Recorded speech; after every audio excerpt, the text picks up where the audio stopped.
To pay or not to pay? Mapayapang araw ng Lunes, kapanalig, kapistahan po ngayon ni Santa Juana Francisca de Chantal. Ito po si Sister Rose Agtarap ng Daughters of St. Paul para sa mabuting balita. Magnilay na po tayo sa Ebanghelyo ngayon.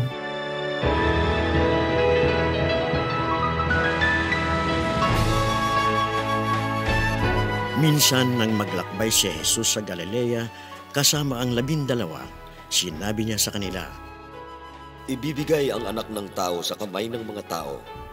Papatayin nila siya, ngunit babangon siya sa 3 araw."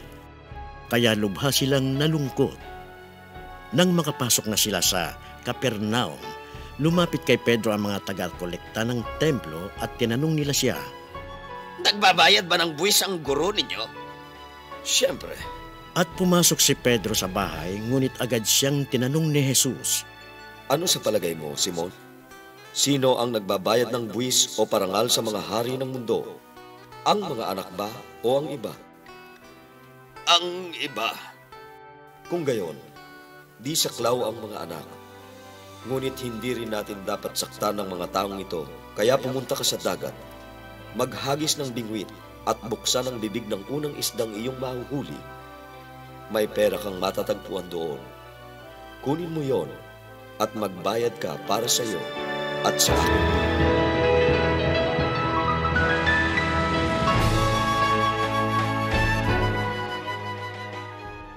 Ibinahagi po ni Sister Tess Espina ng Daughters of St. Paul ang ating pagninilay.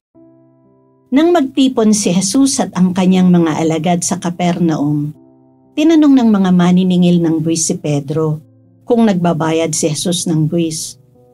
At sinagot niya sila ng, "Siyempre." Obligadong magbayad ng buwis sa templo para sa pagpapanatili at mga serbisyo nito ang mga Hudyo kapag sila ay 20 taong gulang pataas. Nakasulat ang kanilang mga pangalan sa census. Si Kristo mismo ay nagbayad ng buwis, ngunit hindi siya obligadong gawin ito. Kapanalig, hinihikayat rin tayo na suportahan ang simbahan upang maipagpatuloy nito ang kanyang gawain at misyon. Maraming katikista ang nag-volunteer na magturo sa mga pampublikong paaralan. Tinutulungan ng mga laiko ang mga parik sa pangangasiwa ng parokya at iba't ibang services, pagbibigay ng seminars tulad ng pre-K at iba pa.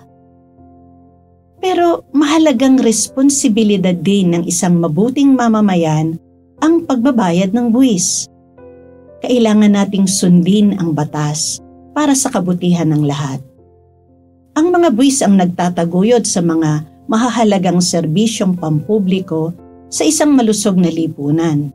Ang pangangalaga sa kalusugan, edukasyon, trabaho, infrastructure, ekonomiya, seguridad at marami pang iba. Kung wala ang mga ito, mas marami ang magdurusa at mahihirapang makaraos sa araw-araw. Kapanalig, nagagampanan mo ba ito? Mga kapanalig, suportahan po ninyo ang aming misyon.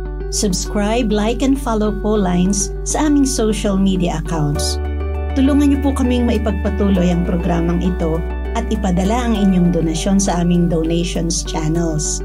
Makakaasa po kayo na isinasama namin ang inyong mga intensyon at kahilingan sa aming mga panalangin araw-araw. Ito pong muli si Sister Rose na nag-aanyaya sa inyong manalangin sa ating mahal na Inang Maria. Maria, Reyna ng bawat puso at aking inang iniakyat sa langit, minamahal kita. Bigyan mo ako ng higit na pagmamahal kay Jesus at sa iyo.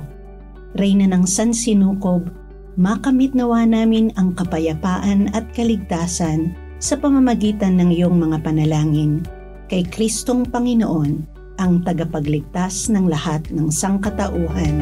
Amen.